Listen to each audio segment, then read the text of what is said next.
We here. Monday through Friday, 7:45. Try to catch the live. And we back at it again. All right, this time, we steering away from the little money topic and everything. Uh, Today is Martin Luther King Day. You know, uh, talk a little bit about life and choices. Um, I just celebrated my wife's grandmother's birthday. Today is her actual birthday, but we celebrated Saturday. 94 years, dude. That's a long time. 94 years on this earth. She has seen a lot of stuff, So when it comes down to it, hey, being productive in life, making good choices, it pays off. You know, what's going on, Sweet Thumb? Shout out. Yeah, just chatting a little bit. Um, just going into a situation. Robert, what's going on with you? My wife's grandmother, she turned 94 today, and just making life choices, man. You know, we had a nice little dinner, and it was like, man, it was cool. Miss Frugal was going on. Hold on, there go Miss Frugal. All right, Michaela. All right, so that's everybody. Yeah, just talking about just life choices, having fun, just living life. Because, in the end of the day, you only have one life, so you got to live it to the fullest. And with her being 94 years old today, that's special. And it's crazy because this same month, my brother's birthday was on the 9th. My great grandma, she passed. Her birthday was on the 10th. My grandmother's birthday on the 11th, and my cousin followed after her on the 12th. So that's just the four right there within the family. And then my twins, their birthday on the 24th. So we have five people just in this month alone. But like I say, just life choices, man. Hey, living life feeling good. You can't complain. She's an older woman. She gets her sleep and just tends to herself. And older she is, she shouldn't have too much cares in the world besides things she can't control. You know, um, when it comes down to it, just saying the least about a lot of people making choices with your life now set you up later. Um, Dr. Mark, flawless mentality. I was talking with him um, and just listening to his podcast. How he was saying how he's 60. I think he said he was 66, and he takes no medicine at that age. That is crazy. The most with somebody at that age not on any medication. And I'm striving to be that way as well. When it comes down to it, I'm starting to exercise more, get my exercising in, lowering my weight because that has a lot to do with it. Your weight has a lot to do with it. The stressing has a lot to do with it. So for me, wanting to, better myself and better my health, you know, start getting into some form of regimen of working out. I don't have to just go to the gym. I can, take the necessary precautions of me just working out my own. You know, Calisthenics beat any day. Time was going on. A lot of time we don't have situations to where we feel as if we don't, have that time frame to work out. But I mean, just getting a small 30 minutes to an hour in, it helps every day. You know, I work a physical job, but that doesn't break down what's going on, young Riz. It doesn't break down the calisthenics and working out my body because it's like repetitive. The more your body does a certain thing, you get used to it. You have a regimen of every morning getting up, uh, going brushing your teeth. putting on your deodorant and stuff or whatever you do, taking medicine. Everybody has that regimen every day. It's like clockwork, you know. Sometimes we tend to, stray away from it, but majority the plan is the plan, the goal is the goal, you know. And for a lot of us that, want to sacrifice certain things we can't do. I mean, prime example, I don't eat McDonald's. I haven't ate McDonald's in a while. I'm actually getting to the point where I really don't want to eat no more fast food. You know, went to a restaurant this weekend. The food was okay, but I'm talking about oof, like price, $20 gratuity on top of, some okay food. Plus I still left a tip. And normally I do that just in general because the kitchen, just because they didn't make the food properly, is not the issue of the waitress. I look at the waitress, are they always, you know, bringing me my food and stuff, and the waitress is, you know, pretty much doing what they're supposed to be doing, as far as taking care of the water, drinks, or whatever, make sure there's anything we need, taking care of the table, stuff like that. And I always tip. Prime example of me, I move furniture, and a lot of times we got tips for services well done, because majority of the time I talk to a lot of people. Like one guy, I think the biggest tip I got was from him. It was about, I think, 3 to 500.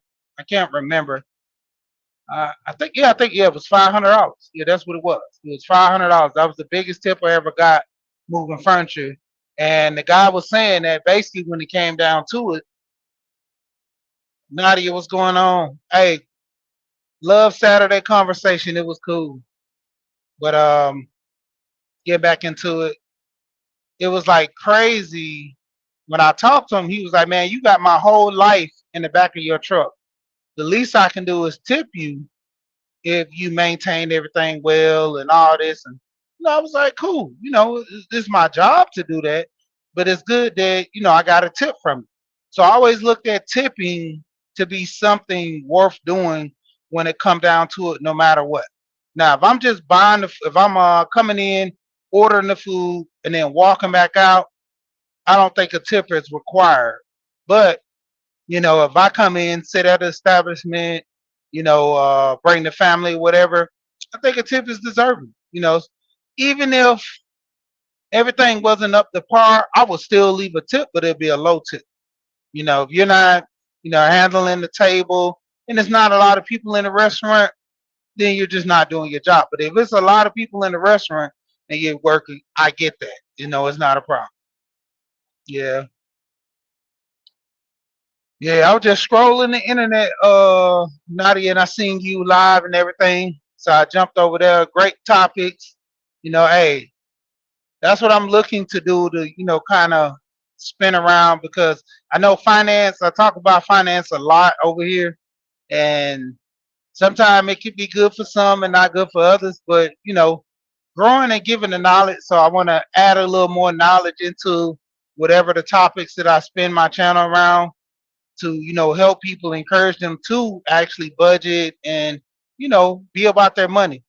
And Nadia, hold on right quick. I have to pull up these to get you your wrench. Everybody have to have a wrench over here so they can check out everybody's channel.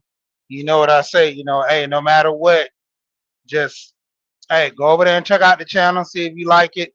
I surround myself with a lot of great people and great channels, so you know it's always good.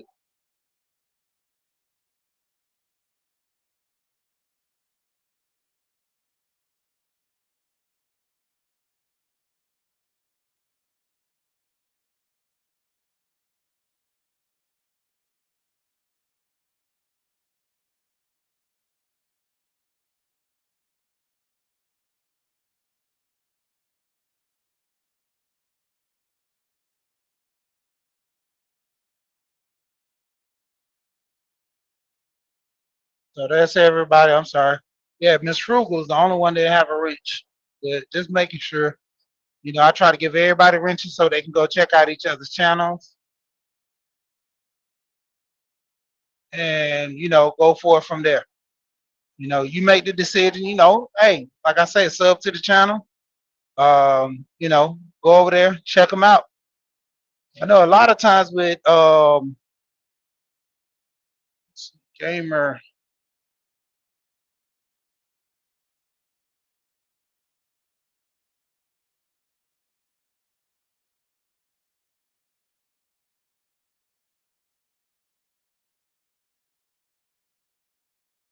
What's going on, cool gamer?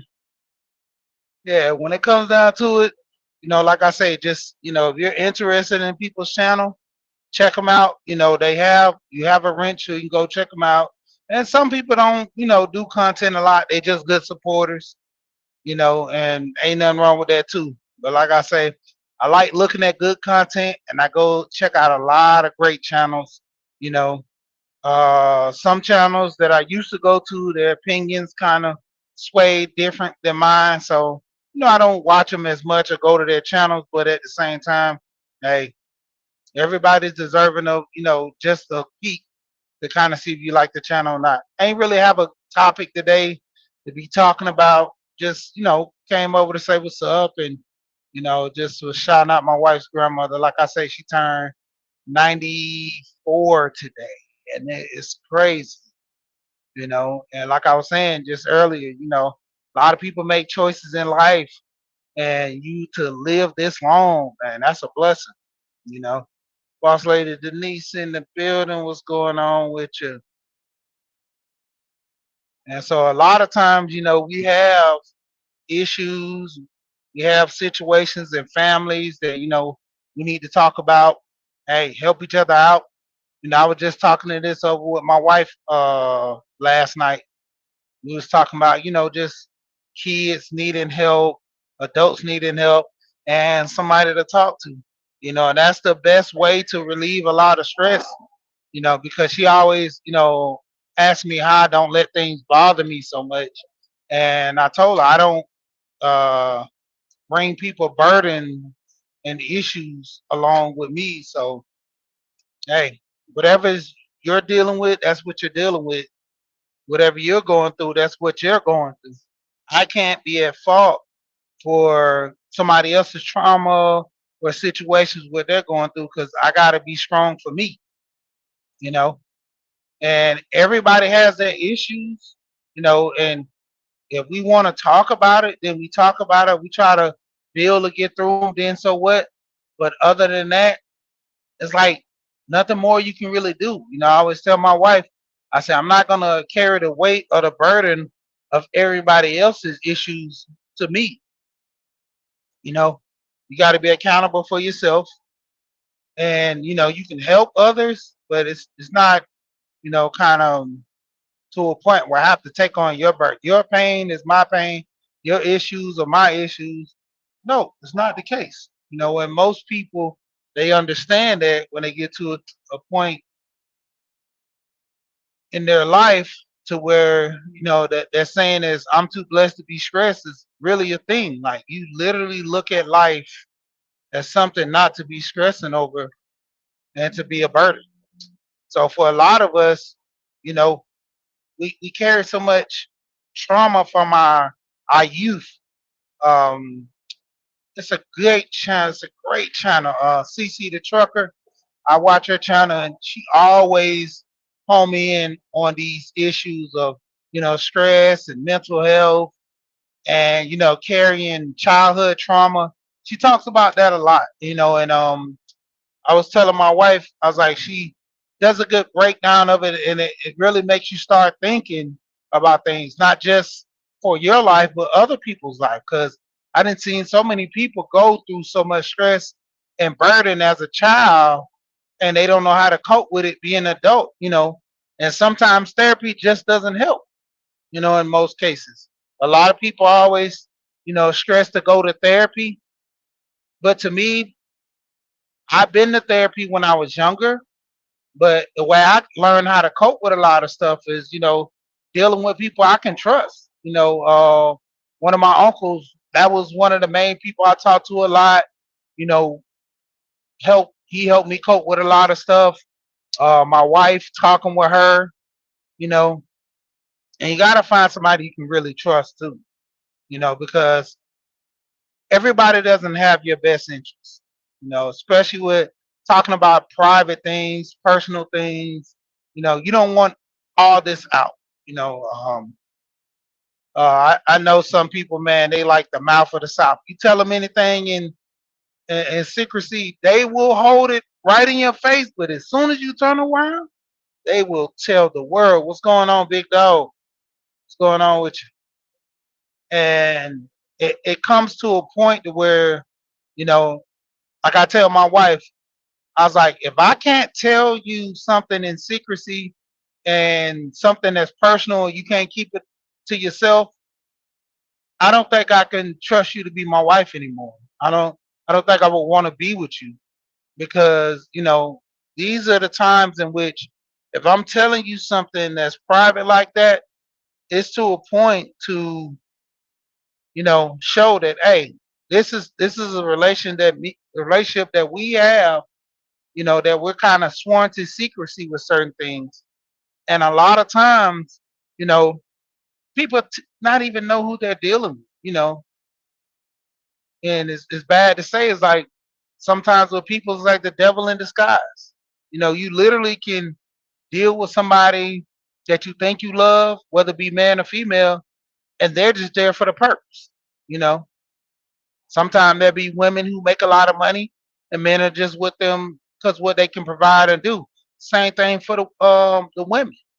Women to be only there for the material values that a man can give them, and once those things gone, the relationship is over.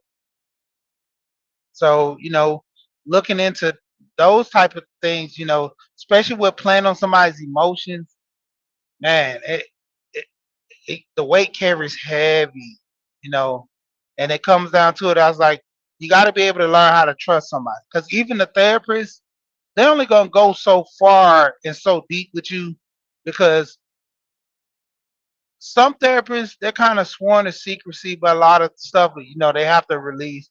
Anything dealing with a murder or something like that. So a lot of people just don't really talk to them the way they want to get it out because it's just something simple as somebody just giving them an ear. Like prime example, one of my cousins. Me and him we always talk, and I think honestly, I think this dude probably would have jumped off the deep end already if I wasn't talking to him so much because sometimes his mind get away from him just going through so much with life and not having nobody there to talk to, not have nobody there to relate to, or even give you some type of direction and advice. Man, it's not cool. You know, no, you going through something you ain't got nobody to talk to. You talk to a therapist, yeah, but how relatable is that therapist? You know, going into somebody that actually knows you, hung around you, live with you or something to that extent, it carries, a little deeper. A lot of people have best friends. There are some best friends are like none other. I mean, you got best friends that are, die for you. Some try to take a bullet for you. Some would try to do, the best that they could. Prime example, I think it's Pac-Man Jones. His friend in the NFL, he passed due to some situation of mental health, but he adopted his son, you know, and took his son in, and he told his mom that hey, this guy needs a man in his life. He's already a teenager, starting to trying to get in trouble. And he's like, he need a man directly in his life right now. Like she didn't have nobody. Her husband died, so it was like in her head she was lost. She lost her husband. She didn't want to lose her son, but the boy was acting up. He was rebelling against her, and he had to, actually sit her down and talk and kind of work it out with her because, woof, like that kid was going through it, you know, and it gets to a point to where a lot of people just like mentally. if their mind gets away from them, sometimes they can't come back. You know, that's where a lot of the mental houses, where they, kind of shelter people in, and it's bad because it takes time for people to, build back that memory, build back that type of lifestyle, because in the instant, like a snap of the finger, everything's just gone. Like mentally wise, you don't have it no more. It- like, oof, that's that's that's a lot to process, in most cases. But seeing as that a lot of us, we have family, we have some type of structure to a degree, and if we have somebody we can actually talk to, it helps a whole lot. I'm just saying, at least that for a lot of people, having somebody that they can talk to will help them weather the storm. Because throughout a lot of situations, that's how I've maintained my sanity. And just focus on talking with people that understand, that have my best interests. And like I said, shout out to my wife, man. She's always been in my corner. We dealing with things and so forth. I mean, we had a conversation one day, was talking about how life isn't perfect. Even in marriage or a relationship, no marriage is actually perfect. Because we was looking at YouTube one day, and there's this young guy who, does loyalty tests, and this guy was married to his wife. I think this white guy. They were just celebrating their like 40 some years of marriage, and his wife was cheating with somebody on Facebook. She did. So it's like the main thing for all the young people. You always get them in the Snapchat, but just having that situation where I'm like, dang, what happened? Like 40 some years, you couldn't talk about it, because I've always told my wife, I was like, despite contrary to most, I was like, if I pretty much wanted to cheat on you, it got that bad. Like I would really want to leave. No, I don't want to keep myself harped in this relationship, and it's just not working no more.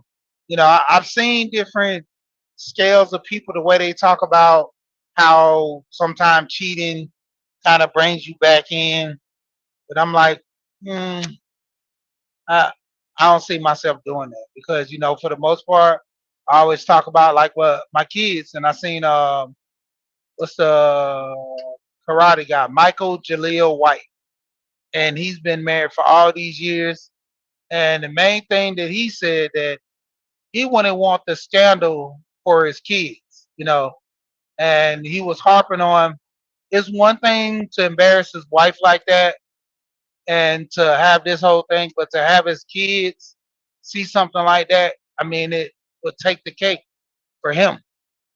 And that kind of deal with me in the same pattern. It's like I throw all these years away just for this one moment with this person I probably never see again, or if I see again, it's gonna be an ongoing thing, you know.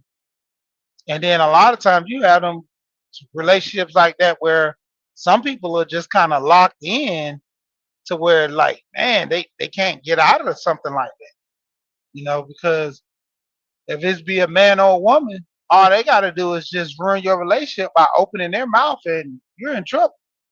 So when it comes down to it, a lot of times, like those side chicks and sneaky links, they add up to be more of a threat to your life, and hey, kind of ruins a lot of stuff. So it's just me. I just don't foresee myself doing something like that. So just speaking a little on that. But I'm gonna go ahead and jump off of here. Like I said, I was just having a little talk to be talking. But hey, when it boils down, it is what it is.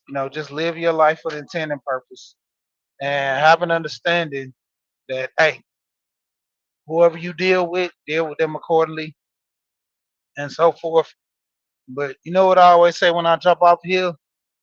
We here and we gone.